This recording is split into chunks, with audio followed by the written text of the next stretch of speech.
Pregnancy का 9वां महीना चल रहा है और अचानक अल्ट्रासाउंड रिपोर्ट में आ जाता है कि आपके बच्चा आड़ा है। लेकिन क्या आप जानते हैं कि आड़ा बच्चा असल में होता क्या है? क्या ये वाकई में एक सीरियस प्रॉब्लम है? मेरा नाम डॉक्टर सुमन जैन है, मैं एक गायनेकोलॉजिस्ट हूँ और आज हम बात कर रहे हैं प्रेगनेंसी के आखिरी महीने में ट्रांसवर्स लाई या आड़े बच्चे के बारे में।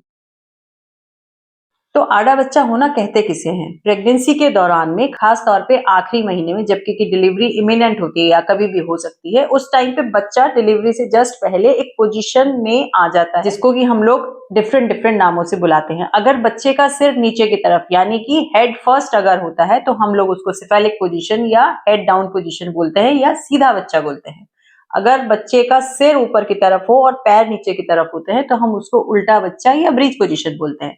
लेकिन इन सब से अलग अगर बच्चा ट्रांसवर्स है, ट्रांसवर्स यानी कि बच्चे का जो सिर है वो माँ के राइट में या लेफ्ट में है, तो इसको हम लोग बोलते हैं ट्रांसवर्स पोजीशन या आड़ा बच्चा होना। तो डिलीवरी के लिए सबसे जो ऑप्टिमम पोजीशन है वो तो सीधा बच्चा ही है, यानी कि हेड डाउन पोजीशन है। तो ऐसा क्यों हो जाता है कि कुछ पेशेंट्स में बच्चा आड़ा हो जाता है या उल्टा हो जाता है? सबसे पहला कारण है अगर मल्टीपल प्रेगनेंसी है, यानी कि ट्विन प्रेगनेंसी है या ट्रिपलेट प्रेगनेंसी है। ऐसे में क्योंकि स्पेस कम होती है तो बच्चे की पोजीशन, किसी बच्चे, कोई एक बच्चा सीधा या एक बच्चा आड़ा या दोनों बच्चे आड़े, जिस भी पोजीशन में बच्चों की सेटिंग बैठती है उसी हिसाब से मल्टीपल प्रेगनेंसी में आड़ा बच्चा होने के चांसेस काफी बढ़ जाते हैं। इसके अलावा अगर शेप ऑफ यूट्रस, अगर यूट्रस की शेप कुछ इस तरीके की है कि जगह जो है वो ट्रांसवर्स एरिया में ज्यादा है ऊपर नीचे की बजाय, ऐसी सिचुएशन में भी बच्चा उस पोजीशन, उस जगह पे ही ऑक्यूपाई करता है जहां पे कि सबसे ज्यादा उसको स्पेस मिलता है। इसके अलावा जो प्लेसेंटा प्रीविया के केसेस होते हैं, प्लेसेंटा प्रीविया यानी कि जिसमें कि प्लेसेंटा आगे या पीछे ना लग के लो लाइन होता है, यूट्रस में नीचे की तरफ होता है, प्लेसेंटा प्रीविया वाले केसेस में भी बिकॉज नीचे की जगह ऑक्यूपाई रहती है, ऐसे में ट्रांसफर्स होने की संभावनाएं ज्यादा बढ़ जाती हैं। अगर किसी पेशेंट को बहुत ज्यादा पानी है, जिसको कि हम पॉलीहाइड्रोमियास कहते हैं, उसमें क्योंकि बच्चा लास्ट तक ही घूमता रहता है,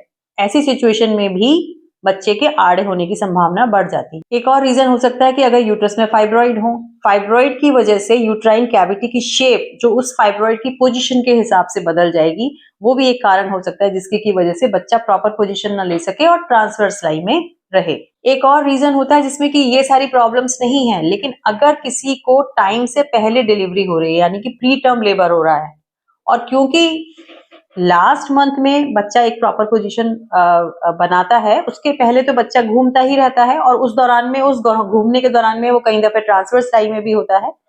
ऐसी सिचुएशन में जबकि कि बच्चा ट्रांसवर्स लाई में और अगर किसी वजह से, किसी दूसरे कारणों की वजह से टाइम से पहले लेबर शुरू हो गया है, तो भी बच्चा हो सकता है कि उस वक्त ट्रांसवर्स लाई में हो और वो एक प्रॉब्लम का कारण बन जाए।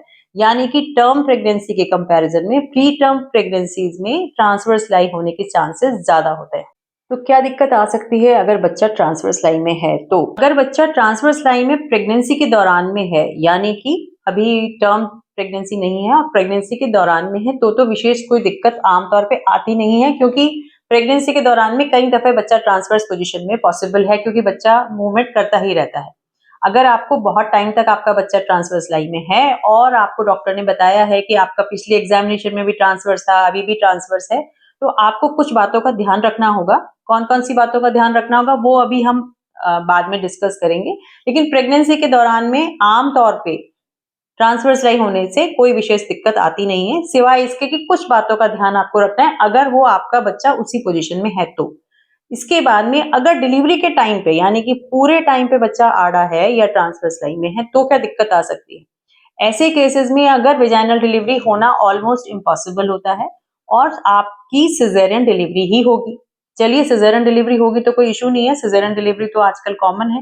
लेकिन दिक्कत यह है कि सिजेरियन के लिए आप जब तक जाएंगे उसके पहले अगर आपको लीकिंग हो जाती है, ब्लीडिंग हो जाती है या पेन शुरू हो जाता है और आपका बेबी ट्रांसवर्स लाई में है और आप घर पे ही ये सोच के कि अभी तो दर्द शुरू ही हुए हैं और आपने वेट कर रहे हैं आप, या किसी वजह से आप हॉस्पिटल नहीं जा पाते, तो ऐसे केसेस में एक डेंजरस प्रॉब्लम ये हो सकती है कि कभी कभी लीकिंग के साथ में बच्चे की कॉर्ड नीचे आ सकती है, जिसको कि हम लोग कहते हैं कॉर्ड प्रोलैप्स, या कुछ रेयर केसेस में डिपेंडिंग कि बच्चे का हाथ और पैर किस तरफ है, हैंड प्रोलैप्स भी पॉसिबल है, यानी कि हाथ नीचे वेजाइना से नीचे की तरफ आ सकता है।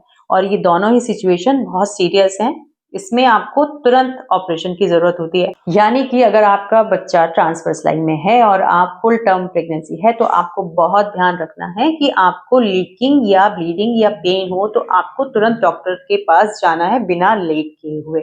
तो अब एक सवाल ये आता है कि अगर ट्रांसवर्स लाइन में है तो क्या हम इसको बदल सकते हैं? प्रेगनेंसी के दौरान में तो हम लोग कुछ करते नहीं है क्योंकि वो अपने आप ही ठीक हो जाता है, लेकिन अगर टर्म साइज पे अगर किसी का बेबी ट्रांसवर्स लाइन में है तो इसके लिए एक प्रोसीजर होता है जिसको कि एक्सटर्नल सिफेलिक वर्जन भी कहते हैं, जिसके की द्वारा बाहर से बच्चे की पोजीशन को ठीक करने की कोशिश की जाती है। सुनने में ये जितना आसान लग रहा है ये उतना आसान है नहीं, क्योंकि कुछ रीजन होते हैं जिनकी की वजह से बच्चा ट्रांसवर्स में, जैसा कि हमने अभी डिस्कस किया कि हो सकता है कि जगह की कमी हो या फाइब्रॉइड हो या प्लेसेंटा प्रीविया हो या मल्टीपल प्रेगनेंसी हो। इन सभी केसेस में तो ये ट्राई किया ही नहीं जा सकता। इस प्रोसीजर के अपने आप के कॉम्प्लिकेशन भी बहुत हैं। इस करने के दौरान की वजह से बच्चे को भी कोई प्रॉब्लम हो सकती है या और दूसरे कॉम्प्लिकेशंस भी होते हैं। तो ये एक कॉमन प्रोसीजर नहीं है, सक्सेस भी इसकी बहुत ज्यादा नहीं होती। तो क्या क्या कॉम्प्लिकेशन हो सकते हैं ट्रांसवर्स लाई होने की वजह से? अगर आप ध्यान रखें और केयरफुल रहें तो विशेष कोई कॉम्प्लिकेशन नहीं है।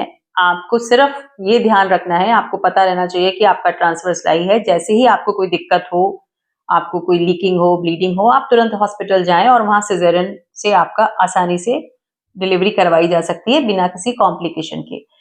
दिक्कत तब आती है जब ट्रांसवर्स लाई नेग्लेक्टेड होता है, यानी कि या तो पता नहीं है पेशेंट को कि ये ट्रांसवर्स लाई है और वो ऐसे ही कहीं चले गए हैं, उनको मालूम नहीं है और कॉर्ड प्रोलैप्स हो जाए, या उन लोगों को मालूम नहीं है और वो वेजाइनल डिलीवरी ट्राई करें, ऐसे में ही कॉम्प्लिकेशन होने के चांसेस होते हैं।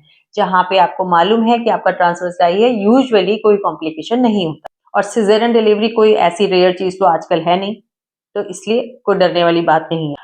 प्लान्ड सिजेरियन बहुत अच्छा है उन कॉम्प्लिकेशन से जो अगर आपने वेजाइनल डिलीवरी ट्राई करी तो पॉसिबल हो सकते हैं। जो लोग गांव में या पहले जब ट्रांसवर्स लाई किया, जब अल्ट्रासाउंड के बारे में इतना पता नहीं था, तब बहुत सारे कॉम्प्लिकेशन हो जाते थे। कॉर्ड प्रोलैप्स हो जाता था, हैंड प्रोलैप्स हो जाता था, आईयूडी भी हो सकता था कभी कभी, और सम टाइम यूट्राइन रप्चर भी होता था, और बहुत पुराने जमाने में मैटरनल डेथ्स भी पॉसिबल। आजकल क्योंकि मेडिकल फैसिलिटीज हर जगह अवेलेबल हैं तो ट्रांसवर्स लाई में भी कॉम्प्लिकेशन रेट काफी कम होती है, सिर्फ आपको थोड़ा सा केयरफुल रहने की जरूरत। तो अब इस पे आते हैं सबसे इंपॉर्टेंट कि किन बातों का आपको ध्यान रखना है। सबसे इंपॉर्टेंट, रेगुलर चेकअप करवाना है। ट्रांसवर्स लाई अगर आपका है तो आप बहुत रेगुलर चेकअप रखें। हो सकता है कि कभी आपका लाई चेंज हो जाए और सारी आपकी प्रॉब्लम दूर। इसके अलावा आपको बच्चे के मूवमेंट का भी ध्यान रखना है। कभी भी आपको बच्चे के मूवमेंट में कुछ भी दिक्कत लगे तो आप तुरंत डॉक्टर से संपर्क करें। अगर वाटर बैग आपका ब्रेक हो जाता है यानी कि लीकिंग आपको हो जाती है, तो जैसा मैंने आपको पहले बताया, ऐसे केसेस में वैसे भी नहीं डिले करें, लेकिन ट्रांसवर्स लाई वाले पेशेंट्स को तो बिल्कुल डिले नहीं करना चाहिए। तुरंत हॉस्पिटल में जाके अपने डॉक्टर से संपर्क करें।